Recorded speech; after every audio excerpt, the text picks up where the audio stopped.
President al-Assad stresses that Syria will go ahead with dialogue, but it's also quite determined to combat terrorism.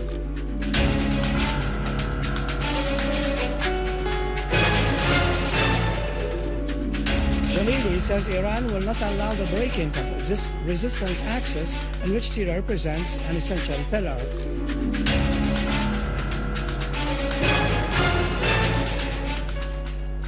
The Syrian Arab Army deals deadly blows to terrorists in Salah neighborhood in Aleppo, killing and wounding large numbers of them.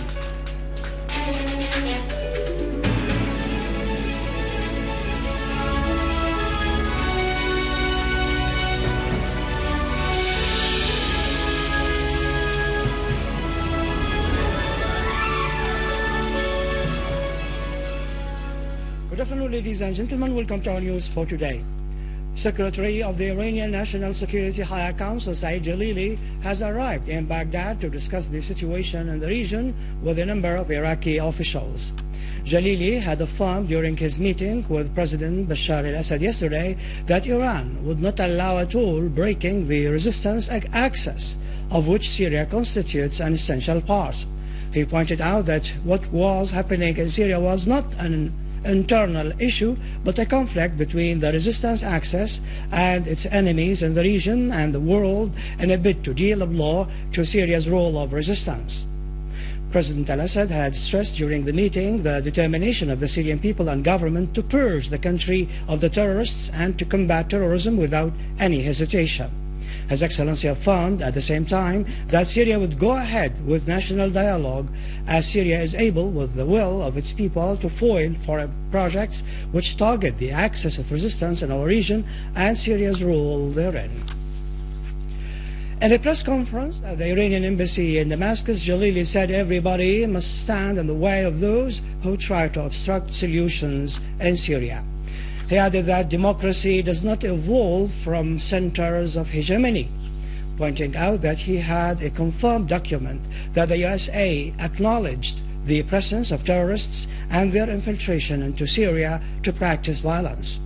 Jalili called on all parties to respect Syrian borders, whether materially or morally, asserting that security was indivisible.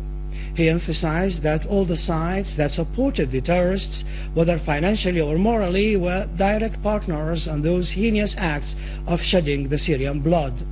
Jalili pointed out that Annan's plan was the door to a democratic political solution, and all sides which placed obstacles in the way of this initiative should be brought to questioning.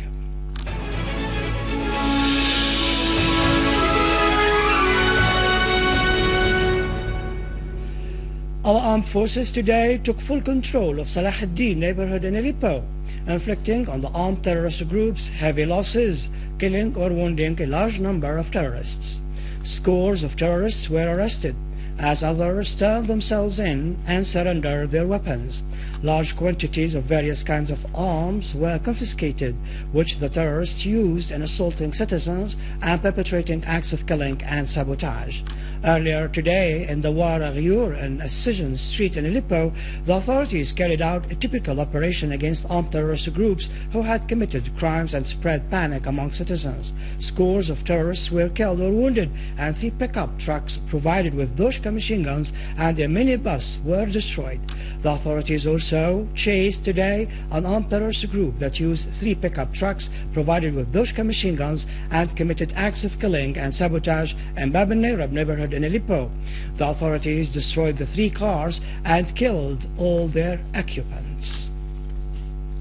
The authorities and the border guards in Homs suburbs have foiled 2 infiltration attempts by 2 terrorist groups from Lebanon at Adlin and Al-Ghida sites in Telkalakh countryside. The authorities scored direct hits among their ranks. Some terrorists fled back into Lebanese territories.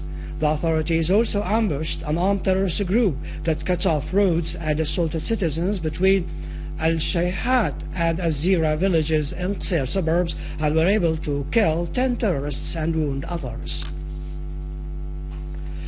The Army engineering units today dismantled 4 explosive devices planted by an armed terrorist group on the road between Al-Hawz and Moudan villages in Qsir and Homs. The explosive charges had the shape of barrels that weighed between 50 and 60 kilograms, connected with one another with an electric wire and prepared to be exploded simultaneously.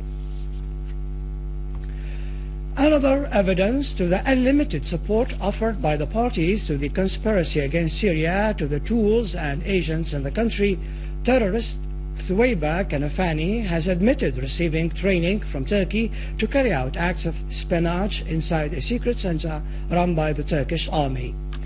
In an interview with the Turkish BBC TV published by the several Turkish news media including Yeni Çağ Daily, terrorist Kanafani said she lived in Canada with her family, but she decided to return to Syria to join the gangs of the so-called Free Army last June. She was asked to carry out acts of espionage on Syrian officials, a role she was trained to perform at the aforementioned secret center. Terrorist Kanafani said several members of the so-called Free Army gangs received training at the center, where efforts are exerted to get them prepared. She also referred to military assistance given by Turkey to Free Army gangs, in addition to facilities granted to them in the field of communication, affirming the Qatari and Saudi support for such operations. Russia dismissed media reports alleging that a Russian general was assassinated in Syria, stressing that these reports are baseless. A Russian security source said the retired General Kozhiev, claimed by Syrian opposition to be killed in Syria, is safe and sound, living with his family in Moscow. Kozhiev had worked in Syria as an advisor for the Syrian Defense Minister for Military Affairs, but since his retirement he was living in Moscow and never visited Syria since. On solidarity with the Syrian media, a number of journalists and figures from various media outlets gathered in front of the radio and TV center in Umayyad Square to express support for the national media. The participants in the event voiced strong condemnation of the terrorist act, which targeted the center on August 6th and caused a number of injuries among the staff in addition to material damages. They also expressed determination to continue reporting facts and observe values of objectivity.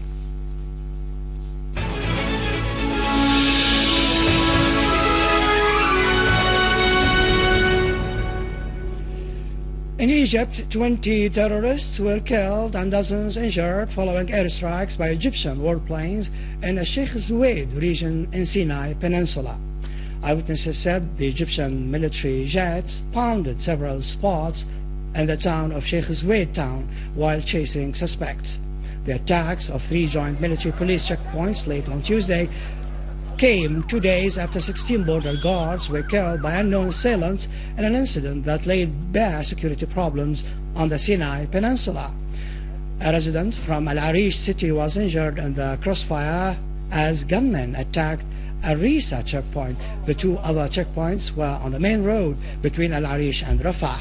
No deaths were reported from the checkpoint attacks. Exchanges of fire lasted until the early hours of Wednesday before armored vehicles were sent in an attempt to contain the situation.